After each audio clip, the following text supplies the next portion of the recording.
Salut la famille, merci de rester fidèle à Investir Innover en Afrique TV. Avant d'entrer dans le sujet du jour, j'aimerais vous annoncer que la chaîne a une surprise pour vous. Je vous invite donc à rester jusqu'à la fin pour savoir de quoi il s'agit. Aujourd'hui, nous allons mettre le cap sur le Nigeria, la plus grande économie de l'Afrique subsaharienne. Mais on reste dans le digital. Cette fois-ci pour parler de crypto-monnaie. Le pays du président Muhammadu Buhari est en discussion avec la plateforme Binance et le hub technologique Talent City pour mettre en place une zone franche virtuelle dédiée au développement des startups dans le domaine. D'abord, c'est quoi Binance? C'est quoi une zone franche virtuelle? Pour ceux qui ne le savent pas encore, Binance est une plateforme numérique d'achat et de vente de crypto-monnaies. Elle est d'ailleurs la plus grande au monde et met toutes les chances de son côté actuellement pour conquérir le marché africain. Durant la Coupe d'Afrique des Nations Total Energies Cameroun 2021, Binance a notamment accru son influence en devenant l'un des sponsors officiels du grand rendez-vous footballistique d'Afrique. Talent City, quant à elle, est une entreprise nigériane spécialisée dans la fourniture des infrastructures technologiques. Maintenant, c'est quoi une zone franche? Il s'agit en effet d'une zone géographique délimitée par les autorités politiques et qui offre un certain nombre d'avantages aux entreprises qui s'y installent. Des exonérations fiscales par exemple ou des impôts à taux réduits. Des avantages fiscaux vont de pair avec les restrictions, comme par exemple l'interdiction d'employer des habitants ou d'exercer des activités hors de la zone franche, l'obligation d'avoir au minimum un certain nombre d'employés, etc. Dans tous les cas, les zones franches sont le plus souvent représentées comme des paradis fiscaux pour les entrepreneurs.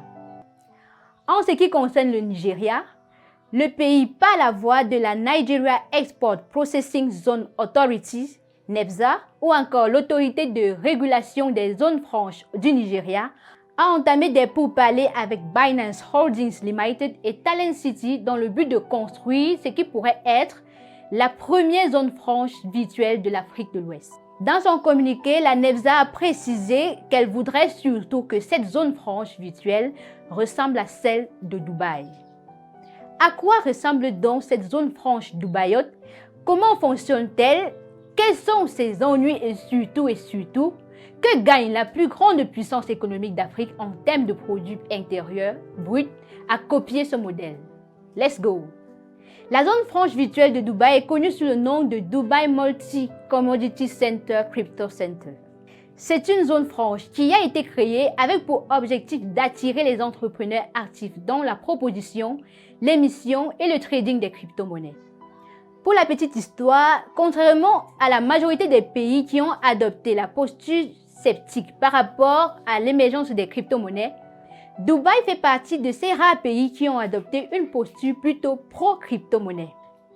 Le lancement de la Dubai Multi-Commodity Center Crypto Center en mai 2021 s'est donc inscrit dans l'esprit de la stratégie de développement numérique qui fait de Dubaï à terme non seulement un paradis pour les entreprises spécialisées dans la blockchain et les crypto-monnaies, mais aussi cette stratégie fera de ce pays le leader mondial en termes d'adoption et de mise en œuvre des réseaux et des transactions blockchain. Pour mener à bien cette conquête, une loi sur les actifs virtuels a été élaborée, la Virtual Assets Law, établissant l'autorité de régulation des actifs virtuels comme l'organisme ayant pour rôle d'appliquer la réglementation, d'octroyer des licences aux entreprises et de contrôler les activités des entreprises dans la zone franche. Comme dans toutes les autres zones franches du pays, les entreprises installées dans le centre de crypto de Dubai Multi-Commodity Center bénéficient d'une fiscalité nulle. Donc, zéro impôt sur le revenu, zéro taxe sur la valeur ajoutée, etc. Cela permet notamment aux entreprises d'avoir une croissance rapide à condition qu'elles respectent les normes.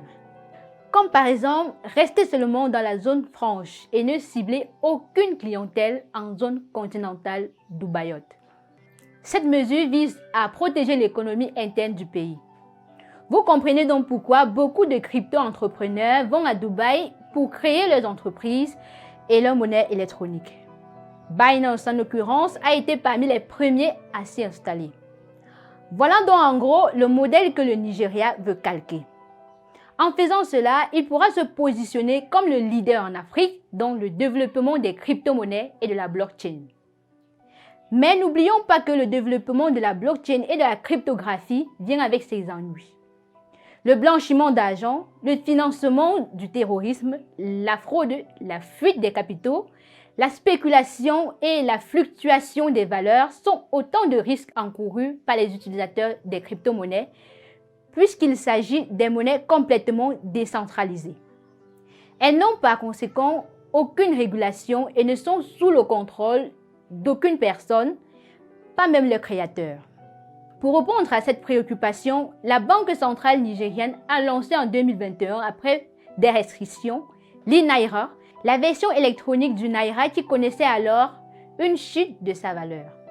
Le Nigeria est le 3e pays au monde dont la population effectue beaucoup de transactions en crypto-monnaie. Ce sont en tout 22 millions de Nigérians environ qui possèdent un portefeuille électronique. Une donnée qui ne peut être négligée. Contrairement aux pays sceptiques de la Communauté économique et monétaire de l'Afrique centrale, CEMAC, sauf la République centrafricaine bien sûr, le géant ouest-africain a décidé de sauter dans le train de cette autre facette de la digitalisation avant qu'il n'ait pris trop de vitesse. En rencontrant le conseiller juridique principal de Binance pour le projet le 2 septembre dernier, le directeur général de l'autorité des zones de traitement des exportations NEFZA avait surtout en tête de permettre à ses concitoyens de profiter des opportunités offertes par les innovations du secteur de l'économie numérique. Selon Adesoji Adesouba, le directeur de la NEFZA, cette initiative a été menée avec pour but d'élargir les opportunités économiques pour le Nigeria. Il sera question de créer des zones franches virtuelles florissantes pour tirer parti d'une économie virtuelle de près de 1000 milliards de dollars dans le domaine de la blockchain et de l'économie numérique, a expliqué l'autorité nigériane. En dehors du pétrole, il faudrait trouver un autre moyen de diversifier son économie, à l'image de Dubaï, exploiter les crypto-monnaies par exemple. Et vous, aimables téléspectateurs, qu'est-ce que cela vous inspire? J'ai hâte de vous lire en commentaire, mais avant qu'on ne se prenne congé, passons à votre surprise.